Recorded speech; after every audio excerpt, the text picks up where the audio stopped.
खुलुमबाय बेलासेनि गोजोन हामलायनाय जासिबाय बाक्सा गेलपेजानिफ्राय फोसावजानाय बड'लेण्ड खौराङाव नोंथांखौ बरायबाय दिनैनि रादाबखौ फरायदों आं रामेन बर'आ दिनैनि गाहाय रादाबफोराव दङ कार्बि आंलं लांहिन मणिपुराव 44थि दुलाराय ब्रह्म धोरोम आफादनि बोसोरसालिया जथुमानि गाहाय खुन्थिया गायसनबाय सिसिट'आ होनाय 12 घन्टा बन्दआ उदालगुरि जिल्लानि अराङावबो जानानै थाङो बाक्सा जिल्ला काउली बगाजुलि ओनसोलनि गोजोनफुरि गामियाव रायजो जानाय बर' फिसाफोरनि नखरा दाबो बिटिसि मोननायनि उनावबो सोरखारनि जेबो सुबिदा मोनाखै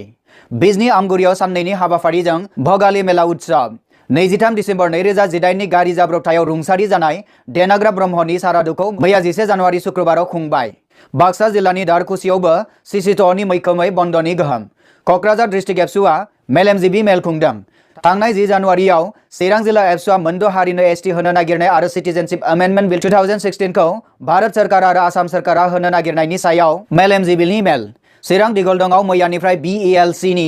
खुंगा 29थि युथ केम्पनि जथुमा कार्बि आंलं लांहिन मणिपुर रांपुकुरि सनालुगुरि गामियाव मागो दमासिनि थागथियारि खालामदों नोंथाङा नायगासिनो दङ बड'लेण्ड खौरां दानिया फैदो आबुं रादाबाव कार्बि आंलं लांहिन मणिपुराव 44थि दुलाराय ब्रह्म धोरोम आफादनि बोसोरसालिया जथुमानि गाहाय खुन्थिया गायसनबाय थांनाय 10 जानुवारि खालाराव कार्बि आंलं जिल्लानि सिङाव थानाय लांहिन मणिपुर ब्रह्म ज्योति मन्दिरनि गेवलां फोथाराव फैगौ फेब्रुवारि दाननि 2, 3 आरो 4 अक्ट'आव 44थि बोसोरसालिया जथुमा दुलाराय ब्रह्म धोरोम आफाद 19थि बोसोरसालिया जथुमा दुलाराय ब्रह्म धोरोम लाइमोन आफाद आरो 17थि बोसोरसालिया जथुमा दुलाराय ब्रह्म धोरोम आइजो आफाद जथुमानि गाहाय खुन्थियाखौ गोथार मंगलिक जैग'नि दारै फुंनि 9 रिंगायाव दुलाराय ब्रह्म धोरोम आफादनि आफादगिरि अमरेन्द्र ब्रह्मआ गायसनो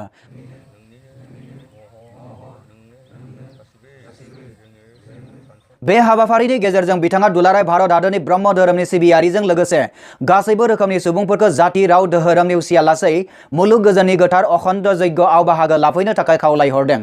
बे गोथार हाबाफारियाव कार्बि आंलंनि जिल्ला गावखुंथाय परिषदनि मावफुं सोद्रोमा थामहिनबा बानजाय आफादनि आफादगिरि माननिनां तरेन्द्र ब्रह्म बिथांजों लोगोसे बर' थुनलाइ आफादनि बारग' लेङाइ आफादगिरि बिसेश्वर बसुमतारी दुलाराय ब्रह्म धोरोम आफादनि बारग' रांगिरि गुवाहाटी जिल्ला ब्रह्म धोरोम आफादनि आफादगिरि भारत सेवा संस्थापननि साहसी सहायसुला गोख्रों गेबें आरो सांग्रां मावथि महरै बान्था मोनगिरि जलेश्वर ब्रह्म कसारी समाजनि आफादगिरि उत्तम चन्द्र ब्रह्म कार्बि आंलं जिल्ला गावखुंथाय परिषदनि बारग' मावफुं सोद्रोमा एबा बानजाय आफादनि मावफुं आफादगिरि शरद ब्रह्म दुलाराय ब्रह्म धोरोम लाइमोन आफादनि गाहाय नेहाथारि खोदोम बसुमतारी कार्बि आंलं जिल्ला UBPOनि आफादगिरि एबा बानजाय आफादनि नेहाथारि रमेन्द्र ब्रह्म आरो कार्बि आंलं जिल्ला ब्रह्म धोरोमनि आफादनि आफादगिरि रजरेन्द्र बसुमतारी बिथांमोना हाबाफारियाव बाहागो लायो रादाबखौ दैथायहरदों लांहिन मणिपुरनिफ्राय खौरांगिरि खोदोम बसुमतारी बिथाङा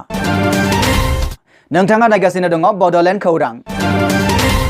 सिसिट'आ होनाय 12 घन्टा बन्दआ उदालगुरि जिल्लानि अराङावबो जानानै थाङो दा जोङो जेबो भाइलेन्स खालामाखै मथथे जोंनि जा बन्द हाबाफारि बे हाबाफारियाव जोंहा भाइलेन्स खालामनायनि जेबो थांखि गैया मोनथिनो मोननाय बादिब्ला 12 घन्टानि बन्दआ सुबुंखान्थियारि जानानै थाङो सिसिट'आनि दैदेननाय जा मोनसे बन्द फोसावनाय हाबाफारि 24 घन्टा बे 24 घन्टानि बन्दखौ जोङो माने जायफोर गारि खारदों बिथांमोनखौ जोङो माने गारिखौ सालायनो होआखै मानो होनोब्ला बन्दखौ मान लाखिनो थाखाय जोङो खावलायदों जोंनिसिम खौरां मोनफैनाय बादिब्ला रौता दखरा एबसुनि 4 बिबानगिरिफोरखौ पुलिसा हमदोंमोनब्लाबो हगारफिनो रौता पुलिस थानानिफ्राय थांनानै बिथांमोना जेबो सोङा हसिया जोंखौ हमनानै लाबोदों आरो जोंनि डेपुटि सेक्रेटारि बिथांखौ लावथिजों बुदों आरो बिथां राजिब बसुमतारीखौ थुनलाइ नेहाथारि बिथांखौ उनथिंजाय आखाइजों बुदों आरो आंखौ बोस्लिं बोस्ला खालामनानै नैबिथिं दोला होदों बेवहाय बन्दनि सम खोन्दोआव जेबो हिंसायारि जाथाय जायाखै होनना जोंनिसिम खौरां दैथायहरदों अदालगुरिनिफ्राय रिंसार मुसाहारि बिथाङा नोंथाङा नायगासिनो दङ बड'लेण्ड खौरां बाक्सा जिल्ला काउली बगाजुलि ओनसोलनि गोजोनफुरि गामियाव रायजो जानाय बर' फिसाफोरनि नखरा दाबो बिटिसि मोननायनि उनावबो सरकारनि जेबो सुबिदा मोनाखै बिटिसि सरकार मोननायनि उनावबो नै जोंनि बाक्सा जिल्लानि सिङाव थानाय बगाजुलि हादानाव गोबां बर' फिसाफ्रा बिदिनो आलाय सिलाय दङ सरकारनिफ्राय जेबो सुबिदा मोननाय जायाखै दिनैसिम बे ओनसोलनि गोबां बर' फिसाफोरा 15 बोसोर बारलांसेयावबो बिटिसि मोननानैबो सरकारनिफ्राय जेबो सुबिदा मोनाखै होननानै बै ओनसोलनि रायजो राजा बर' फिसाफोरा दुखु फोरमायदों बे हाग्रामायाव मा दरखारनो मिटिङाव थांनांगौ मानो बड'लेण्ड नाङा होनखो साला जों बेबायदि बड'लेण्ड मोनबा गय खावना जानाङामोन नङा साला कुकुरा लाव खाया साला बे माबाखौनो बर'खौनो लिरनाङा बियो राजबंशी लिरथों